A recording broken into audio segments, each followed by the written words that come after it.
Hey, what's up guys? Dr. Asiparetz here, and today I'm going to talk to you about something that I noticed quite some time ago, something that caught my eye and I think is interesting and hopefully will be interesting to you guys. So sometimes we do these celebrity hair transformations, and today I'm going to talk about a particularly fantastic one and one that's kind of been under wraps for quite some time now. It's none other than Mr. Jordan Peterson's hair transformation journey.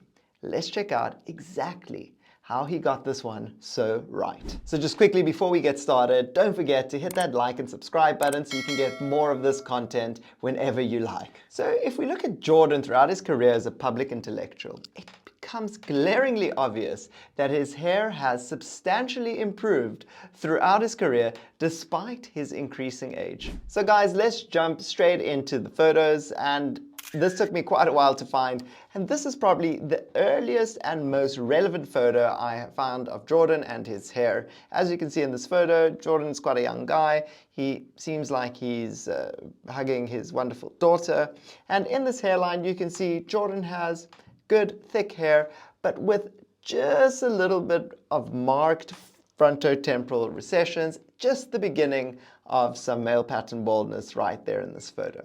Now, as we move on to the next photo, we can see how he evolves from this in the coming years.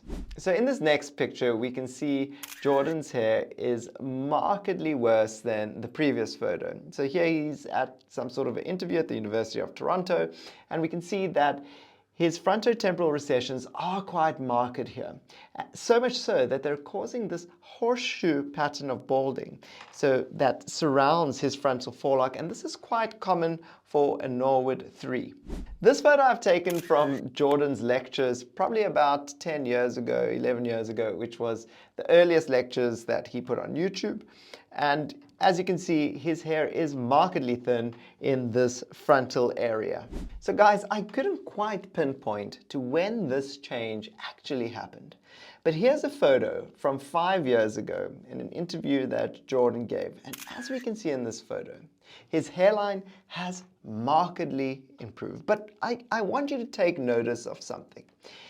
His hairline's looking kind of straight, and those frontal temporal recessions are pretty closed off, boxed off almost. Now, I'm not saying that his hairline here looks unnatural. I'm just saying it is not the epitome of naturalness. I just want to illustrate again in these photos how those frontotemporal recessions are boxed in, and that hairline looks just a little bit straight. As you can see in this photo and the next photo as well, you can see that of course, his hairline is markedly improved, almost certainly a hair transplant, and we can know this by a little bit of the straightness of the line. Now, what is really peculiar about this is the transformation from this hairline to the hairline he has today. Let's take a look. So if we look at Jordan today, we can see that his hairline is looking a lot more natural, a lot more age appropriate for him. He does slightly let those frontotemporal recessions in, and his hairline is not as straight as it was in the previous photos. Okay, this is the most recent photo of Jordan that I have, and as you can see, his hair still looks great. Definitely an improvement from the first hairline that we saw of Jordan's, but it isn't that straight line that he had about 5 or 6 years ago. Now, this leads me to believe that he had corrective hair transplant.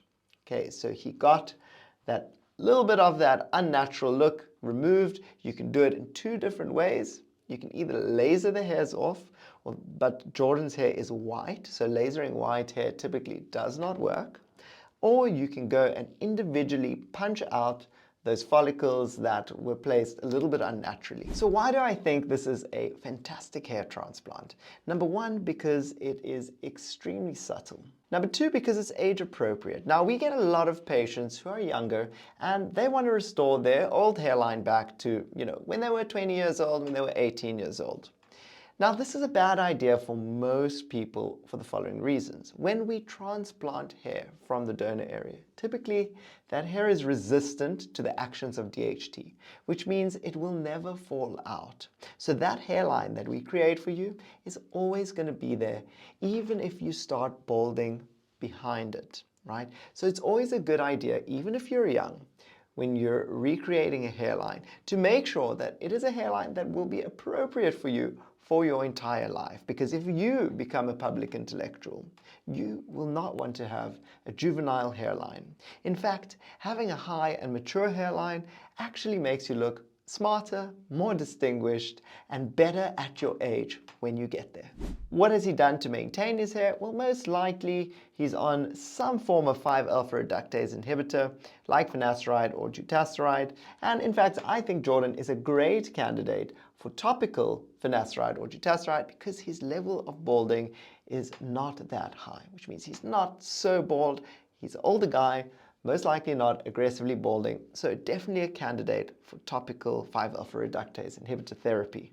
All in all, I still think Jordan has great hair for a guy his age, looks really age appropriate, and I think he looks extremely good.